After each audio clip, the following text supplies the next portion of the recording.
Adjusting training and eating habits for lifelong success. Adjusting training and eating habits for lifelong success. Not every life situation is ideally suited for an all-out attack on your health and fitness goals. There are times when improving your training and eating habits have to take a back seat. Then, there are times when you can focus almost exclusively on training, habit changes and generally winning with health goals. Adjusting habits to whatever else is happening is an important skill to have. Here's how to do it all. 1. Know when to pull back.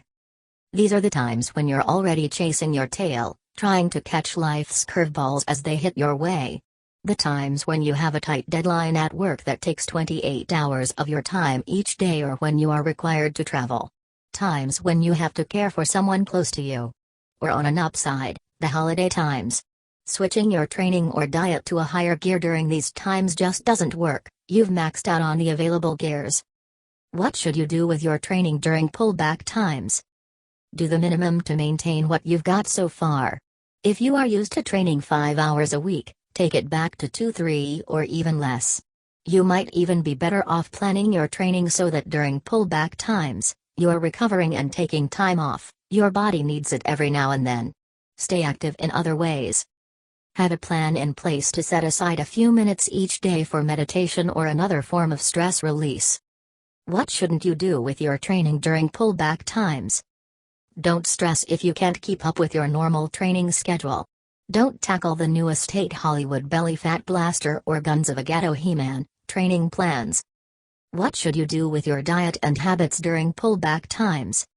Have pre-cooked meals that can be heated with no effort. If your pullback situation has taken you by surprise, you need to keep your cooking simple, efficient and nutritious. But tasty too. Keep recipes that are fast and that can be cooked without sparing a thought whether you should cook them. It might come in handy during these times. Cook big batches or find restaurants or delivery services that can cater to your diet needs. Make it as simple as possible to maintain the habits you've worked on developing so far. As always, if you have the option to do so, planning trumps everything else. What shouldn't you do with diet and habits during pullback times? Too many people resort to fast food and microwave dinners during these hectic periods. It's unfortunate since you may already be stressed or tired, and might be pushing your mental and physical limits. Piling poor diet choices on top of it all will make you feel lethargic, and you won't be at your best when others might need your superhuman skills. Don't worry about winning any Michelin stars with your cooking. Or mastering advanced vegetable chopping skills. Good enough will suffice.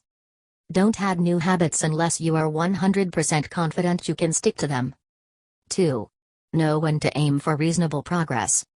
This is where we find ourselves most of the time. You might be busy, but nicely balancing family, work, training, and habits. You work normal hours on most days, and there's room for regular training in your schedule. Things are not chaotic or out of control. What should you do with training during reasonable progress?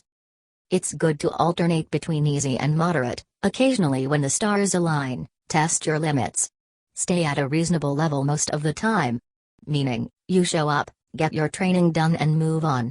Don't bang the dumbbells together trying to ignite the fire or get into a fistfight because someone else is using the bench press. Try to progress during these times by doing a little bit better each session. Have flexibility built into your training that you can use to adjust to a situation that might arise at work or at home. Some weeks you might be motivated to train more and during the others you might train less. It's all good, as long as it all balances out over a longer period.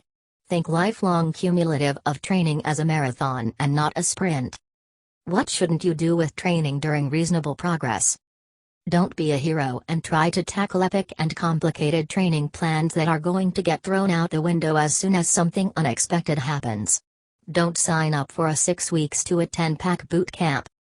Also, you don't have to feel as if you've been run over by a freight train after each session. What should you do with diet and habits during reasonable progress? Add and track new habits one at a time until they become part of your routine. Keep working on the habits that you have tackled in the past and figure out ways to make them better suited for you.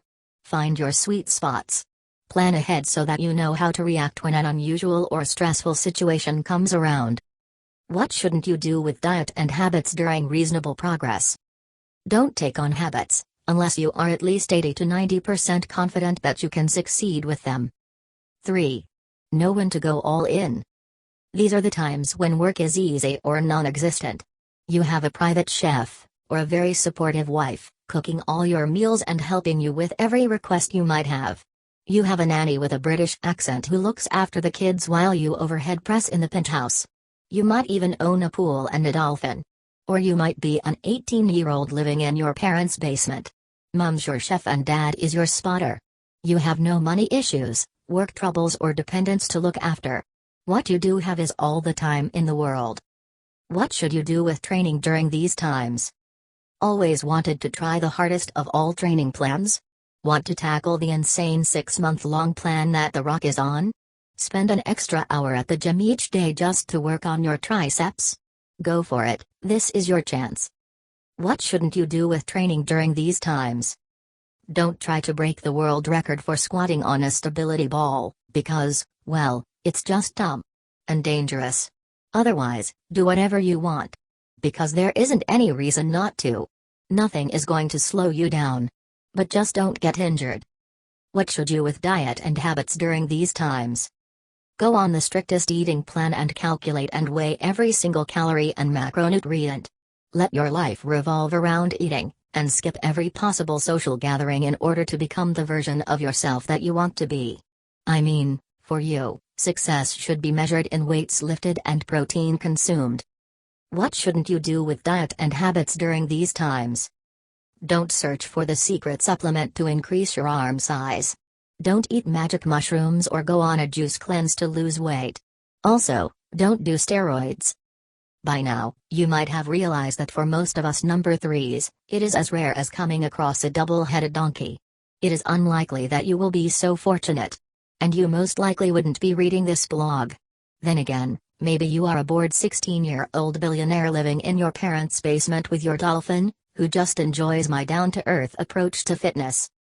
The times that are ideal for combining a tough training plan with a strict diet might come along once every few years, at best. Yet, this is what most people do when they start a journey toward their fitness goals. They sign up for mad challenges or follow a training and diet plan they found online. Those plans that are designed for a person who has the luxury to train for a living. Or the plans are clearly made for those who have some form of chemical adjustments flowing through their veins. And that is why most people who start also fail. You are going to have more success by adhering to a reasonable and well-balanced approach that adjusts to your life as it happens. Sometimes you do more and sometimes you do less. Occasionally, you just work on staying where you are without worrying about progress. I mean, I love training more than most people, but it's not my whole life. It's just a part of it. Reasonable progress doesn't sound sexy or sell a lot of books, or even make great TV programs, but it does work if you have the patience for it. What's the best part? If you do it right, it will stick.